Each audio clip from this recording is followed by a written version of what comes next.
শস্য ঢালে দেই, ঘর বাড়ি দুজন খাওয়া দাওয়া গাছ ধরি টানতেই থাকি। ভাঙে চলে যাচ্ছি অভাবে, একদিনে ভাঙি 2 দিনে বয়া আর দিনটা বেঁচে আসি।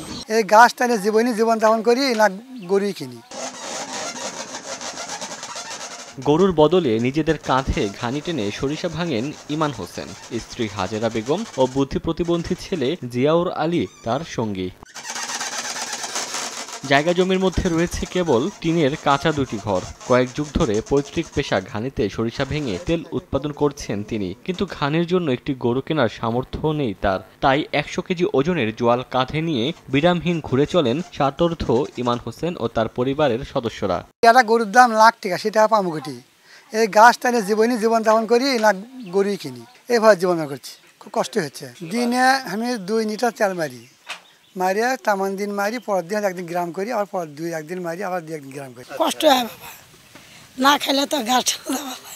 শুধু ইমান হোসেনের পরিবারই নয়, বগুড়ার সোনাতলার টেকানি চুকাইনগর মুদিপাড়া গ্রামের আরও 2টি পরিবার গরু কেনার সামর্থ্য না থাকায় নিজেরাই ঘানি টেনে তেল উৎপাদন করে চালাচ্ছে সংসার। 75 বছর বয়সী সালেক সরকার ও তার স্ত্রী ইবাদন বেগমের জীবন সংগ্রামের গল্পটা একই। তাদের ছেলে ও মেয়ে এখন জীবিকার তাগিদে আলাদা থাকে, তাই বৃদ্ধ বয়সেও ঘানির জোয়াল বন্ধ করতে পারছেন না সালেক ইবাদন দম্পতি। ভাঙে চলে যাচ্ছি অভাবে, দিন যাওয়া করি এরা গায়ে ভাঙ বই, একদিনে ভাঙি 2 দিনে বয়া আর দিনটা বেঁচে আসি।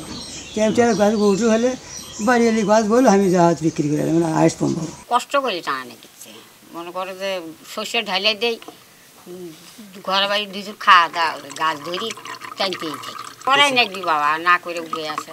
একটি করে গরু পেলেই লাঘব হবে কষ্ট, এমনটাই জানালেন স্বামী জাহিদুল ইসলামের সঙ্গে ঘানির জোয়াল টানা মোমেনা আক্তার। গরিব মানুষ, গরু নাই, গরু কিনে অভাবে 2টা বেটি কিষান পাড়ি দিয়ে কামলা কামি দিয়ে নিজে মানুষের কাম কাজ করে 2টা বেটি বিদায় করছি। গরু থাকলে একলা শান্তি হবে, স্বামীরও শান্তি হবে, নিজেরও শান্তি হবে। রোজ 3 থেকে 4 কেজি তেল উৎপাদন করে 2 থেকে 400 টাকা আয়ে চলে এ 3 পরিবারের সংসার। সময় সংবাদ, বগুড়া।